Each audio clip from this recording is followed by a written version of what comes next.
حضرت بایزید بسطامی رحمۃ اللہ تعالیٰ علیہ کی بات لکھی ہے آپ نے. فرماتے ہیں کہ وہ ایک دن بسطام کے بازار سے گزر رہے تھے تو لوگ، رمضان کا مہینہ تھا تو لوگ اپنی دکانوں سے اٹھ کے آنے لگے، اپنا کاروبار چھوڑ کے ملنے لگے. تو حضرت بایزید فرماتے ہیں کہ میرے دل میں خیال آیا بادشاہ بھی آئے تو کوئی دکان نہیں چھوڑتا، کتنا میرا مقام ہے، کتنا میرا درجہ ہے کہ لوگ آ رہے ہیں. فرماتے ہیں شیطان نے میرے نفس کو بڑا کر دیا. میں نے رمضان کے مہینے میں کھجور اٹھائی ریڑھی سے اور منہ میں رکھ لی، کھائی بھی نہیں، رکھ لی. لوگ کہنے لگے دفع کرو، یہ بھی کو بلی ہے، روزہ ہی نہیں رکھا ہوا. فرماتے ہیں لوگوں نے مجھے بڑا برا کہا، میں دنیا سے ٹوٹ گیا پر میرا اپنے رب سے رشتہ مضبوط ہو گیا. میں اس دن جا کے رویا اس کی بارگاہ میں. تو یہ جو ہے نا تعریف کا چکر، شیخ سعدی فرمایا کرتے تھے لکڑی کو گھن کھاتی ہے اور بڑے لوگوں کو تعریف کھا جاتی ہے. بڑے لوگ جو تھے نا پرانے بادشاہ، انہوں نے قصیدے پڑھنے کے لیے شاعر رکھے ہوئے تھے. چودھری، سردار، رئیس، سیٹھ، ان لوگوں کو کون سی چیز خراب کرتی ہے؟ وہ لوگ آگے گزر جاتے ہیں جو ان کو چودھری کہہ کے سلوٹ کرتے ہیں. چودھری صاحب پیچھے رہ جاتے ہیں، وہ تو بنا کے چلا گیا، اسے کام نکال کے چلا گیا. تو کبھی بھی زندگی میں تعریف کی خواہش پیدا نہ کریں. اور صوفی تو تعریف کراتا ہی نہیں، درویش تو تعریف کراتا ہی نہیں. وہ کہتا ہے مجھے بندوں کی تعریف سے کیا غرض، میں نے تو وہ والی تعریف کرنی ہے جو میرا رب میری کرے گا. آخرت کی طرف توجہ، تو تعریف پر غور نہ کریں، تعریف کی خواہش نہ کریں. لیکن ایک بات ضرور دل میں پیدا کریں، یہ ضرور سوچیں کہ اچھے بندے اور مخلص لوگ، شریف لوگ آپ کے بارے میں رائے کیا رکھتے ہیں.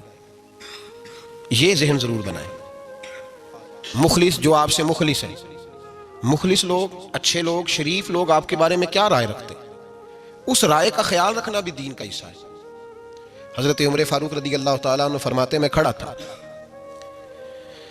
یہ بخاری شریف میں حدیث ہے. فرماتے ہیں میں کھڑا تھا نبی پاک صلی اللہ علیہ وسلم کی بارگاہ میں تو ایک جنازہ گزرا. جنازہ جو اٹھانے والے تھے نا، وہ کہہ رہے تھے کہ یہ بڑا ہی اچھا انسان تھا، اس نے غریبوں کی خدمت کی، دین کی نوکری کی، لوگوں سے پیار کیا، ماں باپ، بہن بھائی، رشتہ دار، ہر ایک کے لیے اس کا رویہ اچھا تھا.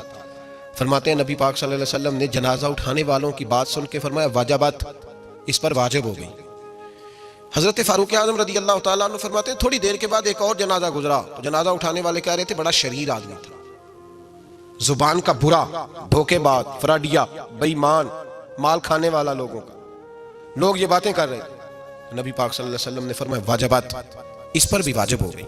حضرت عمر کہتے ہیں جنازے گزر گئے دونوں. میں نے عرض کی یا رسول اللہ صلی اللہ علیہ وسلم، جس کو لوگ اچھے جملوں سے یاد کر رہے تھے اس پر بھی واجب ہو گئی، اور جس کو لوگ برے جملوں سے یاد کر رہے تھے اس پر بھی واجب ہو گئی. تو محبوب نے وہاں لفظ ارشاد، یہ بخاری کے لفظ ہے، فرمایا انتم شہداء اللہ فی الارض.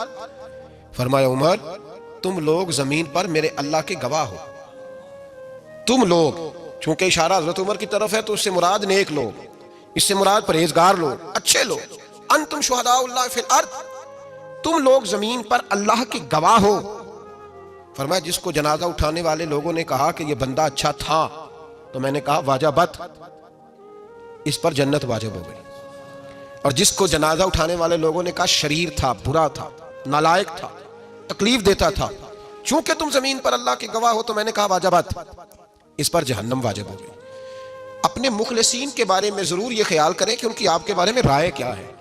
رائے، اچھے لوگوں کی رائے، ہمیشہ مخلصین کی رائے. ایک درویش نے ایک عجیب بات لکھی ہے، ہمارے یہاں کہا جاتا ہے نا زبان خلق کو نکارہ خدا سمجھو. اس سے مراد ہر آدمی کی رائے نہیں ہوتی. بہت سارے لوگ تو حسد میں آ کے بھی باتیں کرتے ہیں، ان کی رائے یہاں مقصود نہیں، مخلصین کی، خیر والے لوگوں کی.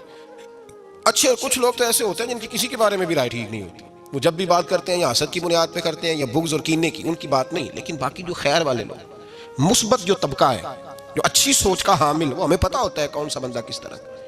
ایک درویش کہتے ہیں کہ ایک دفعہ طوفان آ گیا ہماری بستی میں، تیز طوفان. تو ایک آدمی بہت بڑے درخت کے نیچے کھڑا تھا. تو ایک شخص نے اس کو کہا بھائی طوفان بڑا سخت آنے والا ہے، پتہ نہیں کیا بنے گا، گھر چلا جا. اس نے کہا میرا اللہ مجھے بچا لے گا. ایک اور بندہ دور سے دوڑا آیا، اس نے کہا بھائی تو شاید خیال نہیں کر پا رہا، طوفان آنے والا ہے، بڑا سخت، بڑا سخت، بڑا تیز طوفان آنے والا ہے. ہاں تیز طوفان آئے گا، گھر چلا جا، بچ جائے گا. اس نے کہا میرا اللہ بچائے گا. پھر ایک تیسرا شخص آیا جو اس سے پیار کرتا تھا، اس نے بھی یہی جملے کہے، کہا گھر لوٹ جا، طوفان تیز ہے، تو بچ جائے گا، ورنہ پتہ نہیں کیا بنے گا. تین لوگوں نے پیغام دیا، اس نے تیسرے کو بھی کہا میرا اللہ مجھے بچائے گا. اب وہ لوگ تو چلے گئے، اچانک طوفان تیز آیا.